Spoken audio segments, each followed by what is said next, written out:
મારે તળવું હતું એને કે આજે આ મોકો છે તો જ મારો કે બેડો પાર થઈ જાય. જ્યાં એને આને કે આટલું બધું કર્યું છે, મેં કે થોડુંક થતું હોય વેપાર છે લઈને બેઠા વાણિયાનો દીકરો હોય, સાચું ખોટું વ્યાજ માંડ્યા હોય, ગોળા લીધા હોય, કેટલું કર્યું હોય, એટલે એને તળવા માટેની એને પૂજ ઉપડી હતી અને એમાં આવી ગયો મોકો.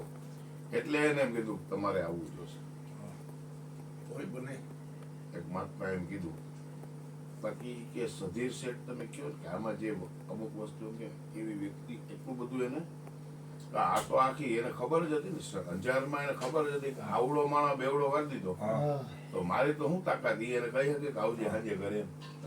તરવા માટેનું એક ઓપ્શન લીધું. આમ કરીશ ને તો આમ થાય, તો કે મારી બેડલો પાર થઈ. ભગવાન કહેતો હતા કે સાધુ એને એવો આશીર્વાદ દીધો, સીલ જાઓ સિલવંત રહો, સિલવાન રહો.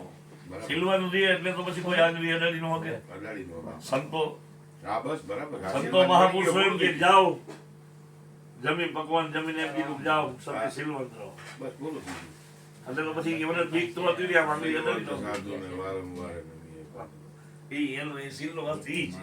એ સિલ ભજન કરીને એટલે પ્રસાદ થાય, સત્સંગ થાય, ભજન થાય, પછી અમારે હે ને આ ગદગંગા રહી ને એ આશીર્વાદ આપે.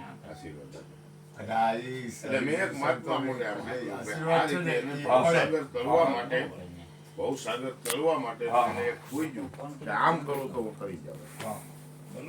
બાકી તો ભગવાન બીજું તો આપણે આમાં કઈ હોય શકે. ગદગંગાનું વચન છે ને ઈ સત હોય એટલે એને કીધું ને જા તું સિલવાન રહીશ. એમ કીધું સિલવાન રહેશો એટલે વાર્તા પછી અડાઈ નહીં તો દાદી જાય. દાદી જાય અડે તો દાદી જાય. હા બધા જય હો બાપુ. મજા મજા. હા મયુર બાપુ હા પેલો